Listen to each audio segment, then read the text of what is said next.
Hi, Paul. Uh, Hi. Thanks for having a chat with me today. Can you tell us how Walking the Way came about?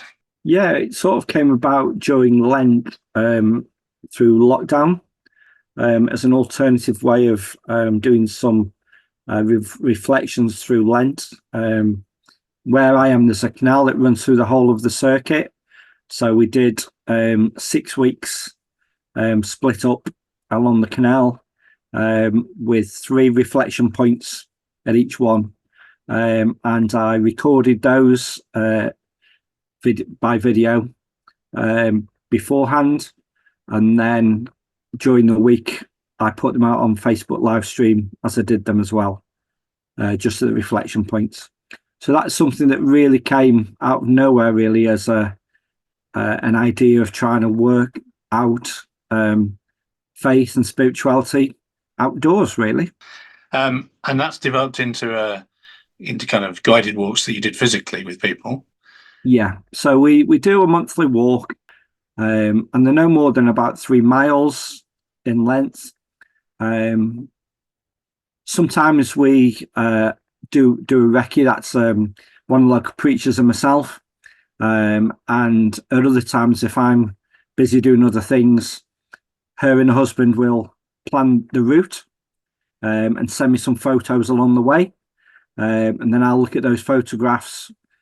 She'll probably send me about six, and I'll pick three or four that I will then choose to write the reflections around. So I don't physically always have to be on the recce of the walk beforehand. And even sometimes, if I'm not available on any of those Sundays, she leads the walks or I lead the walks, depending on which of us is available at the time. You Once you'd done the walks, you decided to put them on the website. Why did you do that?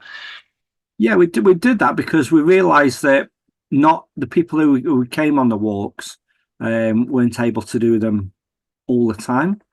So we thought by putting them on the Methodist in the circuit website, then at least people could go and download them, print them off, and then take them and do them themselves or in a small group at a different time that suited them better, really.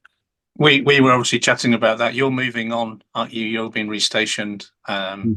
I was a bit panicked that all your good work might be lost. So we've put them on the Caros website. So even if Calderdale decide to get rid of them, they're there for posterity. Mm-hmm. And I know when you move on, you're thinking you might do the same in your new station. Yeah, I'm moving across the Pennines, so I will probably carry on doing reflective walks because I find it's a really good way, not only for me to reflect and to worship and think theologically and spiritually, but I know that to be true as well for the people by some of the people that come on the walks with us and conversations that I've had, and again, probably 50% of the people who come along on the walks don't go to church regularly. So for me, it just enables them to engage spiritually in a different way, walking, which is something they obviously do.